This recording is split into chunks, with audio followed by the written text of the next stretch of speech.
আপনি কি ভিডিও তৈরি করতেছেন? কিভাবে করতেছেন? কতটুকু সচেতন হয়ে ভিডিওগুলো আপলোড করতেছেন? আর সেই ভিডিওগুলো কিভাবে আপনি এডিট করতেছেন? এরকম নানান ধরনের কোশ্চেন যারা আমরা করি, তাদের প্রতি ছোট্ট একটি কথা বলবো। দেখুন, নিজের প্রতিভাকে নিজেই সাজান, নিজের চেষ্টাকে নিজেই করুন। কারো কাছে আমি মনে করি কোনো প্রশ্ন না, উত্তর নেওয়া না। কারণ এখানে আপনি যখন ফেসবুকে কাজ করবেন প্রতিনিয়ত, প্রতিটি মুহূর্ত, তখন আপনি ধীরে ধীরে আপনি নিজেই বুঝতে পারবেন আসলে কোনখান থেকে আমার কি করলে সবচেয়ে বেটার হবে।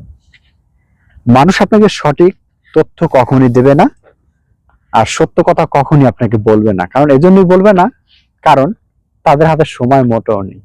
আপনি তার চেয়ে আগিয়ে যাবেন, তার চেয়ে উপরে চলে যাবেন, সেটা সে আপনাকে উঠতে দেবে না।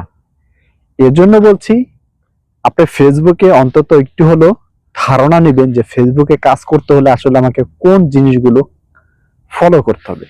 তো যারা যারা বড় বড় কন্টেন্ট রাখছেন, তাদের ভিডিওতে আপনি ফোকাস দিবেন যে তারা আসলে কিভাবে ভিডিওগুলো বানায়, কিভাবে ভিডিওগুলো শুট করে। আপনি কয়েকটা এরকম ধারণা নিলে আমার মনে হয় যে আপনি নিজেই বুঝতে পারবেন।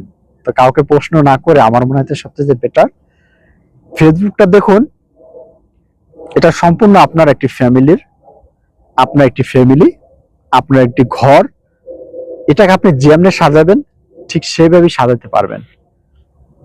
তো সাজগোজটা আপনার হাতে, কিভাবে উপস্থাপনা করবেন অডিয়েন্সের কাছে, সেটা সম্পূর্ণ আপনার উপরে নির্ভর করে। এর জন্য চেষ্টা করবেন প্রতিটি মুহূর্ত ভালো কিছু করার জন্য, চেষ্টা করবেন যত ভালো করতে পারেন। দেখুন, আজকে কিন্তু কন্টেন্ট ক্রিয়েটর আমার মনে হয় যে প্রতি ঘরে ঘরে এখন কন্টেন্ট ক্রিয়েটর হয়ে গেছে। তো এই জন্য আর প্রশ্ন কাউকে না করাটাই আমার মনে হয় বেটার। চেষ্টা করুন নিজের সফলতা নিজে অর্জন করুন। সফলতা এখানে অর্জন করা অনেক কঠিন ব্যাপার। জানি না কবে কখন কি হয়ে যায়।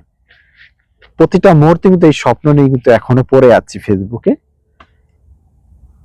উপরওয়ালা একজন আছে, সেও দেখতেছে, আর যারা আমার অডিয়েন্স আছে তারাও দেখতেছে আসলে কোন পথে আছি, কোন পথের যাত্রা।